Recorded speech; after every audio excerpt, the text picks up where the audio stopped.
सर्वेभ्यो नमो नमः। स्वागत है आपका हमारे चैनल में। और अब हम 7वीं क्लास का 11वां पाठ समवायो ही दुर्जया है, इस पाठ का हिंदी अनुवाद कर रहे हैं। तो समवायो ही दुर्जया है, इसका मतलब है, समवाय का मतलब होता है संगठन, ही का मतलब होता है निश्चित रूप से, दुर्जय दुर्जय का मतलब होता है जिसको कोई भी ना हरा सके। तो संगठन को कोई नहीं हरा सकता। संगठन में एक, इसका मतलब ये है कि एकता में ही बल होता है। तो इसमें दिखाया गया है कि छोटे छोटे जानवर मिल करके एक बहुत बड़े हाथी को भी हरा देते हैं, और उसी पाठ को इसमें बताया गया है। तो हम अब इस पाठ का हिंदी अनुवाद तो चलिए देखते हैं इस पाठ का हिंदी अनुवाद। एकादश है पाठ है, एकादश है 11वां पाठ है। पाठ समवायो ही दुर्जय है, संगठन को कोई भी नहीं हरा सकता, अर्थात जो संगठन होता है वो निश्चित रूप से अजेय होता है। अब देखिए इसका हिंदी अनुवाद। पूरा एकस्मिन वृक्षे एका चटका प्रतिवस्ति स्म। पूरा प्राचीन समय में एकस्मिन एक वृक्षे पेड़ पर एका एक चटका चिड़िया प्रतिवस्ति स्म रहती थी। बहुत समय पहले की बात है, एक पेड़ पर एक चिड़िया रहती थी। कालेन तस्याः संतति ही जाता, कालेन समय के साथ यानी कुछ समय बीतने पर, तस्याः उसकी संतति ही जाता संतान पैदा हुई, कुछ समय के बाद उसके संतान पैदा हुई। किसके? चिड़िया के। एकदा कश्चित् प्रमत्तः गजः तस्य वृक्षस्य अधः आगत्य तस्य शाखां शुंडेन अत्रोटत। एकदा एक दिन कश्चित् कोई, प्रमत्तः मस्त या मदमस्त, गजः हाथी, तस्य वृक्षस्य तस्य उस वृक्षस्य पेड़ के, अधः नीचे, आगत्य आकर के, तस्य शाखाम उस पेड़ की शाखा को, डालियों को, सूंडे न सूंड से, अत्रोटियत तोड़ने लगा या तोड़ा। एक दिन किसी मदमस्त हाथी ने वहां पेड़ के नीचे आकर के उस पेड़ की डालियों को तोड़ा। चटकाया नीडम भुवि आपतत, चिड़िया का घोंसला भूवि भूमि पर, आपतत गिर गया। नीडम का मतलब होता है घोंसला। चिड़िया का घोंसला धरती पर गिर गया, क्योंकि उस पेड़ के ऊपर ही चिड़िया का घोंसला बना हुआ था।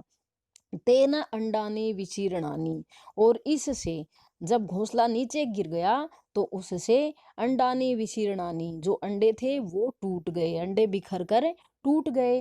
अथ सा चटका वैलपत, और उसके बाद वह चिड़िया विलाप करने लगी, रोने लगी, क्योंकि उसके जो अंडे थे वो टूट गए थे और उसकी संतान नष्ट हो गई थी। तस्याह विलापम श्रुत्वा, तस्याह उसका, किसका? चिड़िया का, विलापम श्रुत्वा विलाप सुन करके, रोना सुन करके, काष्ठकूट है, जो काष्ठकूट कठफोड़वा नाम का एक खगः पक्षी ने, दुखे न दुख से, ताम उसको अपृच्छत पूछा। किसको पूछा? चिड़िया को पूछा, जो रो रही थी उस चिड़िया को। उसका विलाप सुनकर कठफोड़े नाम के एक पक्षी ने उसके दुख को पूछा और कहा, भद्रे, ये प्यारी सी चिड़िया, किमर्थम विलपसी, किमर्थम किस लिए, विलपसी विलाप कर रही हो या रो रही हो, किस लिए रो रही हो। इति चटका अवदत, चिड़िया बोली, चटका प्लस अवदत, चिड़िया बोली, दुष्टेन एकेन, दुष्टेन प्लस एकेन संधि शब्द है इसमें। एक दुष्ट गजेन हाथी के द्वारा, मम मेरी संतति संतान, नाशिता नष्ट हो गई है, नष्ट कर दी गई है। एक दुष्ट हाथी के द्वारा मेरी संतान का नाश कर दिया गया है। तस्य गजस्य वधे नैव, तस्य उस गजस्य हाथी के, वधे नैव वध से ही, मम मेरा दुखम दुख अपसरेत दूर होगा, उस हाथी के वध से ही मेरा दुख दूर होगा। जिस हाथी ने मेरी संतान को मारा है, उस हाथी को मारने के बाद ही मेरा दुख दूर होगा, ऐसा उस चिड़िया ने उस काष्ठकूट नामक पक्षी यानी कठफोड़े से कहा। ततः उसके बाद काष्ठकूट है कठफोड़वा, ताम उस ताम उसको चिड़िया को, वीणा रवा नाम की मक्षिकाया, मक्खी के समीपम पास में एनयत ले गया। उसके बाद जो कठफोड़ा था वो उस वीणारवा नाम की मक्खी को वीणारवा नाम की मक्खी के पास उस चिड़िया को ले गया। किस चिड़िया को? जिसके अंडे, जिसकी संतान नष्ट हो गई थी, उस चिड़िया को। तयोहो वार्ताम, और वहां जाकर उन दोनों ने सारी बात उसको, मक्खी को बताई, जिसका नाम वीणारवा था। वीणारवा का मतलब होता है वीणा की तरह आवाज निकालने वाली। तो तयोहो वार्ताम श्रुत्वा, तयोह उन दोनों की, किन दोनों की? कठफोड़े और काष्ठकूट और चिड़िया की, वार्ताम बात को, श्रुत्वा सुन करके, मक्षिका अवदत मक्खी बोली, ममापि मित्रम मंडूकः मेघनादः अस्ति। मम अपि, मेरा भी, मित्रम मित्र, मंडूकः मेंढक है, जिसका नाम है मेघनादः अस्ति, मेघनाथ है, मेरा एक मित्र मेंढक मेघनाथ है। शीघ्रम तम उपेत्ते, तम प्लस उपेत्ते, शीघ्रम जल्दी ही, तम उपेत्ते उसके पास जाकर के, यथा उचितम, यथा प्लस उचितम, जैसा भी उचित होगा वैसा ही, जैसा भी ठीक होगा वैसा ही, करिष्यामः हम करेंगे। तो मेरा जो मेघनाथ नाम का एक मेंढक है उसके पास चलते हैं, जल्दी से चलते हैं, और उसके पास जाकर जैसा भी सही होगा वैसा ही हम करेंगे। ऐसा उस वीणारवा नाम की मक्खी ने उन दोनों को कहा। तदानीं तौ मक्षिकया सह गत्वा मेघनादस्य पुरः सर्वं वृत्तान्तं निवेदयताम्। तदानीं तब, तौ वे दोनों, मक्षिकया सह, मक्खी के साथ में, उन दोनों ने मक्खी के साथ में, गत्वा जा करके, मेघनादस्य पुरः, मेघनाथ नाम का जो मेंढक था उसके सामने, सर्वम वृत्तांतम सारी बात, नैवेद्यताम निवेदन की, यानी सारी बात बताई, जो भी घटना घटित हुई थी वो उन्होंने मक्खी के साथ जाकर मेघनाथ नाम के मेंढक को बताई। मेघनादः अवदत्, मेघनाथ बोला, यथा हम, यथा प्लस अहम, जै यथा जैसे, अहम मैं, कथ्यामी कहता हूँ, तथा कुरुतम तुम वैसा ही करो, जैसा मैं कहता हूँ तुम वैसा ही करो। मक्खी के, हे मक्खी, प्रथमम तवम, सबसे पहले तुम, मध्याह्ने दोपहर में, तस्य गजस्य उस हाथी के, करने कान में, शब्दम कुरु शब्द करो, यानी आवाज करो, तुम उसके कान में जाकर बोलो, ये न जिससे, सह वह, नयने निमिल्ले आंखें बंद करके, स्थास्यति बैठ जाएगा, जिससे वह आंखें बंद करके बैठ जाएगा। तदा काष्ठकूट है, तदा तब, काष्ठकूट है, काष्ठकूट जो कठफोड़ा था वो, चंचुआ चोंच से, तस्से नयने उसकी आंखें, स्फोटयिष्यति फोड़ देगा।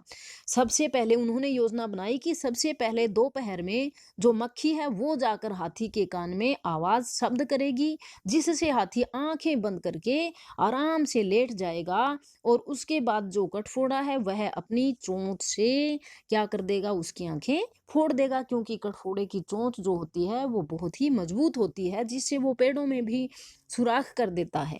एवं सह गजः अंधः भविष्यति, एवं इस तरह से सह गजः वह हाथी, अंधः भविष्यति अंधा हो जाएगा, कठफोड़वे के द्वारा आंखें फोड़ने से वह हाथी अंधा हो जाएगा।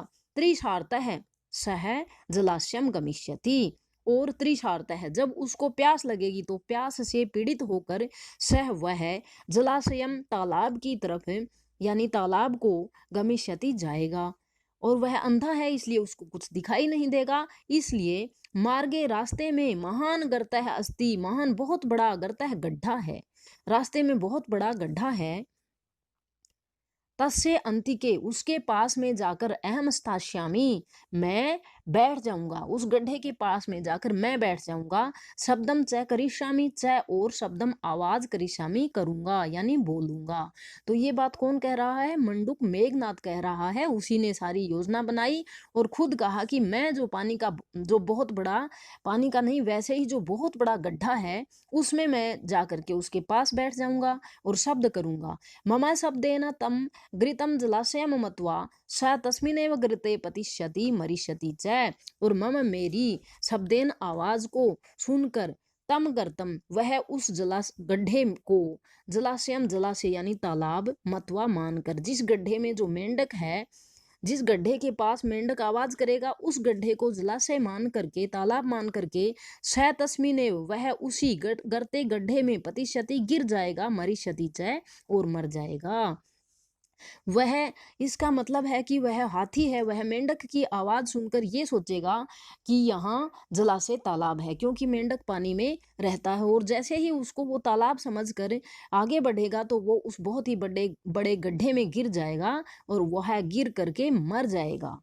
अथ तथाकृते, ये योजना बना करके उन्होंने अथ उसके बाद तथाकृते वैसा ही किया, अर्थात जैसी योजना बनाई थी वैसा ही उन्होंने किया।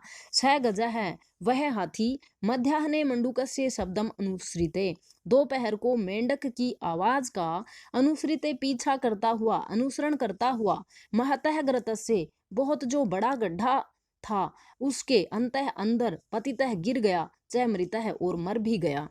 इसलिए जो हाथी था वो गड्ढे में गिर गया उनकी योजना के अनुसार और वो मर भी गया।